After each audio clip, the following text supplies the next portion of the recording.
तर बघा की या लेक्चर मध्ये आपण बीएड प्रथम वर्ष चाइल्डहुड अँड ग्रोइंग अप या विषयामध्ये आपण ब्लेअर, जॉन्स आणि सिम्पसन या शास्त्रज्ञांची जी बाल्यावस्थेची जी थेरी आहे ते आपण इन शॉर्ट मध्ये बघणार आहोत। शैक्षणिक दृष्टिकोनातून जीवनक्रमातील अन्य अवस्थांपेक्षा बाल्यावस्था अधिक महत्त्वपूर्ण अवस्था आहे। A period during the life cycle is more important than childhood from an educational point of view. बाल्यावस्था परिभाषित करण्याचा प्रयत्न कोणत्याही समाजात झाला नाही। बाल्यावस्थेचा विचार ऐतिहासिक आणि सांस्कृतिक विशेषता लक्षात घेऊन केला गेला। फिलिप एरिज यांनी प्रथम बाल्यावस्था ही आधुनिक शोध आहे असे सुचवले। याआधी बालकांना प्रौढांची प्रतिकृती समजली जात असे। डेव्हिड आर्चर्ड यांनी बाल्यावस्थेची संकल्पना व कल्पना यातील योग्य फरक सांगितला। म्हणजे फिलिप एरिज नावाचा शास्त्रज्ञ आहे बघा की फिलिप एरिज नावाच्या शास्त्रज्ञाने काय केलं की प्रथम बाल्यावस्थेची कल्पना मांडली।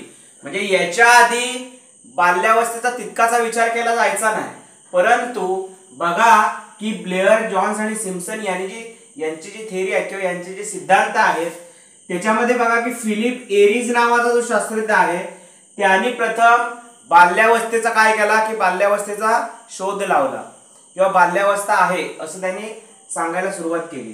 त्यानंतर जो पुढचा शास्त्रज्ञ आहे तो आहे डेव्हिड आर्चर्ड। यांनी काय केलं की डेव्हिड आर्चर्ड जो आहे तर या डेव्हिड आर्चर्ड या शास्त्रज्ञाने काय केलंय बघा की त्यांनी जी बाल्यावस्थेची संकल्पना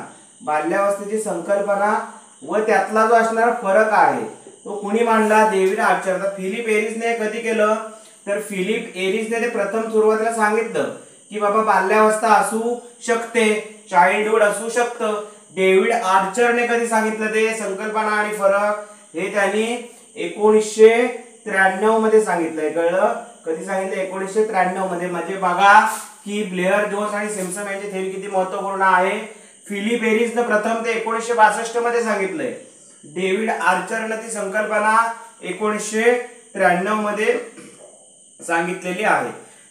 टाइम्स लुई या विचारवंताच्या मते मानवाची बाल्यावस्था ही जगातील एक काय आहे आश्चर्य आहे।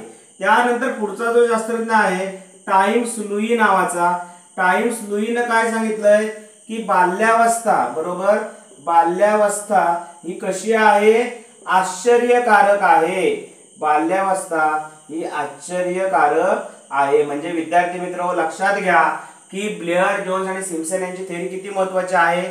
आपण लेक्चर्स हे शॉर्ट का करत आहोत कारण ते समजायला सोपं जावं। फिलिप एरिजने प्रथम 1962 मध्ये बाल्यावस्था आहे असं सांगितलं। त्यानंतर डेव्हिड आर्चर्डने संकल्पना व फरक काय केला? स्पष्ट केला। तो 1962 मध्ये फिलिप एरिजने प्रथम ते मांडलं। डेव्हिड आर्चर्डने संकल्पना आणि फरक हा 1993 मध्ये सांगितला।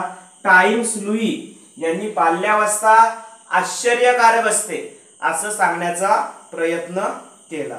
तर विद्यार्थी मित्र बघा की बाल्यावस्था ब्लेअर, जोन्स आणि सिम्पसन याच्या थेरीमध्ये काय गरजेचं आहे ते या लेक्चर मध्ये आपण इथेच थांबतोय। इथून पुढच्या भागामध्ये आपण याचा नेक्स्ट पार्ट आहे तो बघणार आहोत। धन्यवाद।